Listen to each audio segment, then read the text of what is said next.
22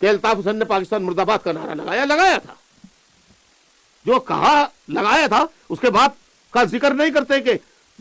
فوراً ہی اسی رات کو 2 لیٹر معافی نامے کے معذرت کے کہ کس کیفیت میں یہ کہا گیا ہے لکھے گئے. لیکن نہیں, اسے تو بیس بنانا تھا, ایک بہانہ بنانا تھا. لیکن اس سے پہلے کیا ہوا تھا کسی سے بھی پوچھ لیجئے. کراچی میں ایک اجلاس ہوا تھا جب مجھے اطلاع ملی کہ رابطہ کمیٹی کے اراکین فاروق ستار, خالد مقبول, انیس قائم خانی اور کمالو پوری رابطہ کمیٹی کی اور کراچی تنظیمی کمیٹی KTC کی نگرانی میں چھتوں پر گلیوں پہ قبضہ کر رہے ہیں, چائنا کٹنگ کر رہے ہیں. تو میں نے کارکنوں کا ہنگامی اجلاس بلایا اور اس میں بتایا پوری رابطہ کمیٹی میری کرپٹ ہو گئی ہے, لوٹ مار میں لگ گئی ہے. تو کارکنان بہت غصے میں آئے اور اس دن بہت بڑا خون خرابہ ہو جاتا اگر میں چلا چلا کے قسمیں دے دے کر ان کو نہ روکتا. یہ پوری جو آج حیدرآباد بیلٹ میں بیٹھے ہوئے ہیں نا, یہ سارے غدار حیدرآباد کے ہوں یا کراچی کے, یہ سب میرے گھر میں تھے, میرے گھر کے اندر داخل ہوئے اور پچھلے دروازے سے نکل کے گلیوں سے بھاگ گئی ہے کارکنان کا غصہ دیکھ کے. تو جب میرے علم میں یہ ساری باتیں آئیں اس وقت تک یہ فوج کے ہاتھوں بک چکے تھے,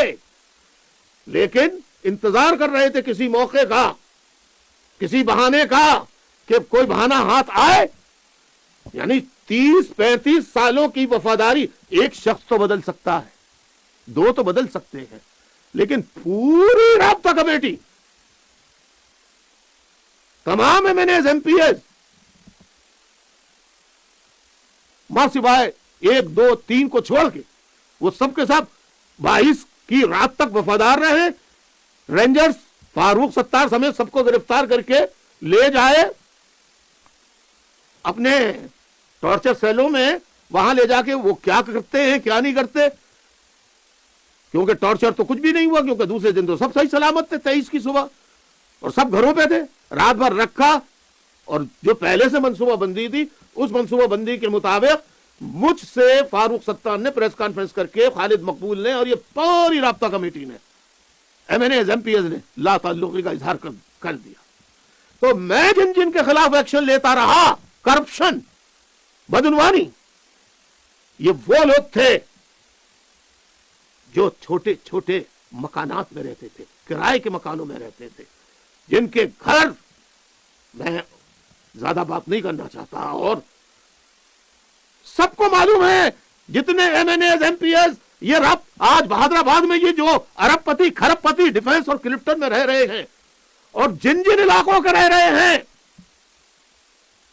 چاہے وہ حیدرآباد کے ہوں یا اندرون سندھ کے ہوں یا